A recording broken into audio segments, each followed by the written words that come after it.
Et bah voilà, on a enfin notre benne. Donc c'est une dévoie. Ouais, on le voit, c'est écrit là. Elle est sur pied. Il n'y a pas de lame. C'est un peu ennuyeux ça, je vous cache pas. J'aurais bien voulu une lame. Mais bon. Elle est en assez bon état. Elle manque. Elle mériterait un petit rafraîchissement. Mais globalement, bon, là les goujons, ils sont pas très droits, mais c'est pas très grave parce que nous on utilise une barre à trous. Donc ça sera pas très important. Elle fait 1,80 m normalement. Faudra que je vérifie ça parce que ça m'a l'air cohérent, mais je sais pas pourquoi ça m'a l'air petit pour être censé être 1,80 m. Et bah sinon le système marche. Hein.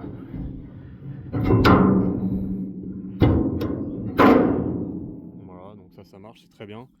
Faudra que je perce un petit truc là pour passer une corde pour pouvoir manipuler depuis la cabine sans avoir à descendre à chaque fois. Et globalement, on est bien, on a juste... Je crois que ça se voit mais là, elle est percée. Je crois que c'est là. J'arrive pas à voir parce que le pick-up est quand même vachement haut. Ouais, c'est ça, bah si on voit en plus. Mais effectivement, donc là, il n'y a que là où elle est. Bon, là, elle prend l'eau parce qu'il a plu pendant la route. Et là, je sors maintenant justement pour la décharger parce qu'il n'y a plus de pluie.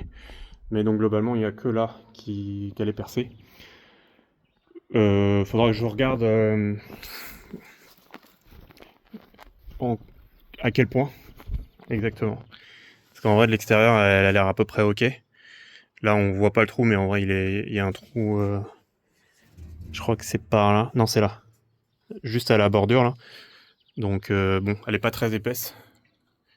Mais elle est quand même renforcée. Je crois qu'on dit qu'elle est renforcée quand elle est comme ça, avec des renforts là, et un bord comme ça, tout du long, etc. Donc, pour le coup, je pense que c'est pas mal. Ça reste un billet, on va pas se mentir.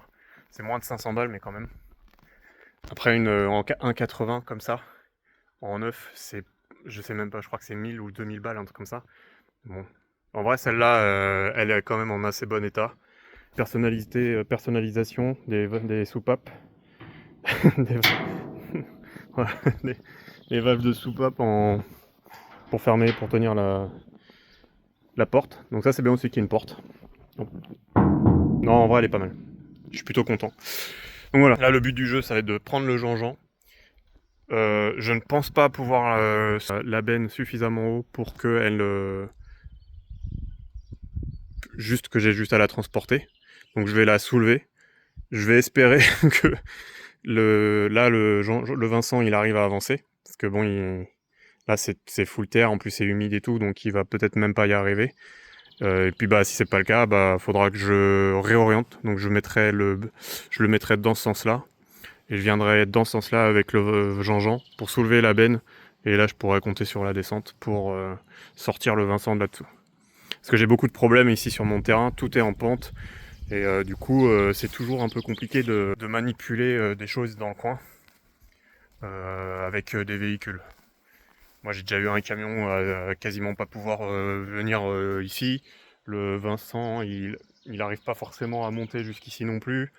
Enfin plein de galères comme ça. Donc là ici juste là, j'ai failli vacher le tracteur aussi.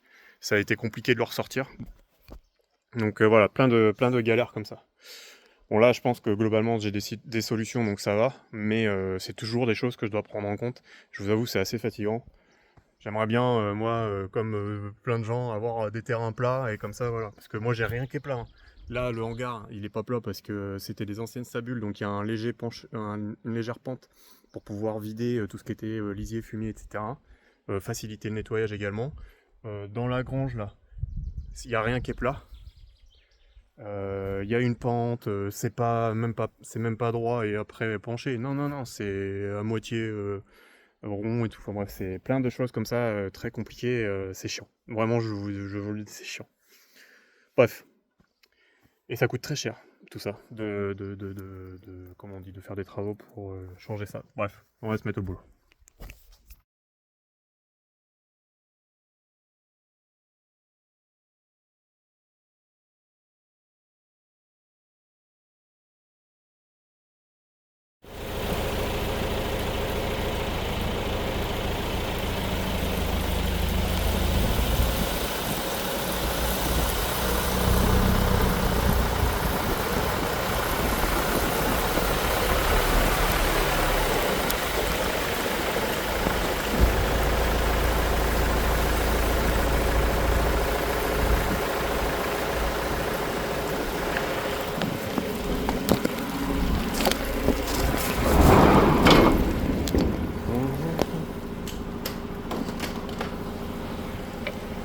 Bon, on nous arrête là parce que sinon je vais perdre un téléphone à quelques centaines d'euros. Bon, ouais, je sais pas combien il vaut puisque je l'ai acheté en occasion, mais... Pardon, alors attendez. Et là, ça pleut un peu fort et ça grêle même. Donc bon, ça tombait même dans la cabine. Je prenais les grêlons dans le dos à moitié là. C'était un peu chiant. Et j'ai pas envie de perdre le téléphone pour ça. Je vais peut-être vous garder de là. Comme ça vous allez pouvoir me voir quand même manifester mes talents de pilote. Hashtag pas du tout comme disent les jeunes.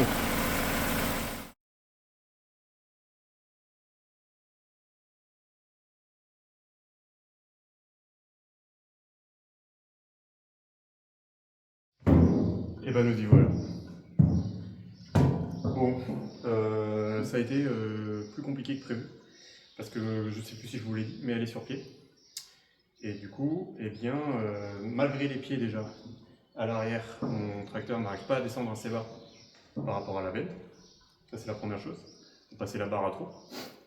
Deuxième chose, c'est que du coup, de la lever, bah, apparemment, ça m'a demandé plus que je ne pensais de nécessaire de la lever. Donc, c'est pour ça que j'ai galéré à trouver des bois suffisamment épais et assez stables. Parce que le premier montage était un peu bancal. Et ensuite, bah, en fait, les trous là, de gauche sont trop petits par rapport à ce que j'ai l'habitude d'utiliser, enfin du coup la benne de mon voisin. Bon, ça c'est pas très grave, il faut juste que je trouve avec quoi, j'imagine une scie cloche, mais du coup il faut que je trouve de quoi faire des trous plus gros pour s'adapter aux gouges que moi j'ai. Donc là j'ai utilisé une vieille vis de merde qu'on utilisait déjà à la base sur la benne de mon voisin. Bon, moi j'ai acheté des gouges, voilà, parce que c'est un peu d'argent, mais globalement, vu le service, et puis surtout, vu que lui il me prêtait sa benne, ça me dérange, enfin, ça me paraissait normal de payer ça, tu vois, c'est fine. Parce que lui, ça ne lui dérange pas, mais moi j'aime pas trop l'idée d'abîmer le matériel. Parce qu'il m'a dit évidemment que genre une vis comme ça va abîmer la rotule, des trucs comme ça. Mais vu les usages que nous on en a, c'est pas des inquiétudes qu'on doit avoir. C'est pas censé, ça va pas nous faire grand chose en vrai. Moi j'aime pas trop ça, j'aime bien essayer de préserver le matériel. Donc voilà, on n'a pas exactement la même mentalité là-dessus. Globalement, il prend soin de ses affaires, mais bon, on n'a pas le même niveau d'attente. Ce qui n'est pas grave, mais du coup, moi je me retrouve avec des gouges qui sont plus grosses, donc il faut que je perce ici pour que ça s'adapte à la rotule que j'ai là. Ou alors que je trouve. Non, mais ça me coûtera plus cher. Sinon, une alternative, c'est de trouver des bagues qui permettent d'adapter les gouges à des rotules plus grosses. C'est d'ailleurs ce que j'utilise pour la barre à trous. La barre à trous est une catégorie. Peut-être bien une catégorie 2, je crois. Et, et du coup, bah, en fait, ça fait que les gouges de la barre à trous sont trop petites par rapport aux rotules de mes bras de relevage.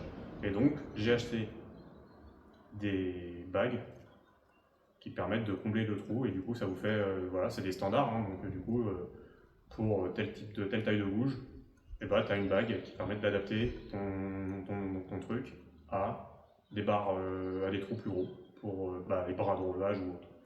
Là, c'est l'inverse. Ça veut dire que là, il me faudrait une bague qui rentre entre ça et qui soit à la bonne taille par rapport à la taille de gouge ici. Mais ça veut dire qu'il faut que je rachète une gouge alors que j'en ai déjà une qui est parfaitement, qui est quasi neuve. Donc je vais juste faire les trous plus gros là et puis c'est tout, ça ira très bien. Voilà. Mais ça sera pas pour maintenant parce que vu ce qui flotte et de toute façon en plus j'ai bien à faire, je suis même très en retard là. Mais voilà. Et comme vous avez pu voir, j'ai galéré, j'ai patiné, même avec le tracteur. Alors il y a de la pente, mais pas non plus tant que ça quoi. Et ben malgré ça, vous avez vu, j'ai dû bloquer le différentiel plusieurs fois. Ce qui m'a d'ailleurs forcément un peu dévié de mes trajectoires, puisque quand vous bloquez le différentiel, c'est Dieu qui donne. Ceux qui savent, savent. Voilà, bon. On va globalement laisser les choses comme ça. pas très bien pour l'instant. Je ne sais pas de toute façon quand est-ce que je vais en avoir besoin, puisque idéalement j'aimerais pouvoir utiliser avec une lame, mais comme on en a parlé, je n'en ai pas. Donc voilà, je me sers notamment de lames pour béner du compost et du broyat, etc. Comme je n'ai pas de godet digne de ce nom, j'utilisais ça à la base.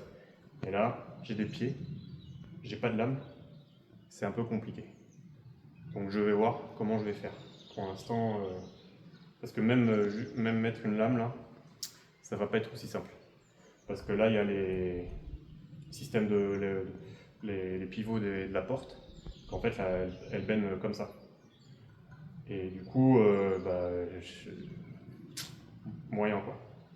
Donc il faudra que quand j'ai un peu de temps, je vienne regarder plus en détail comment je peux, quelles sont mes alternatives. Si jamais vous avez des bennes comme ça et que vous avez eu envie d'installer une lame pour racler là, n'hésitez pas. Oh bah. N'hésitez pas du coup à me donner des conseils, parce que je vous le rappelle, je n'y connais rien. Sur ce camarades, je vous dis à bientôt dans la prochaine vidéo. En attendant, prenez soin de vous, des vôtres et des autres. Force camarades.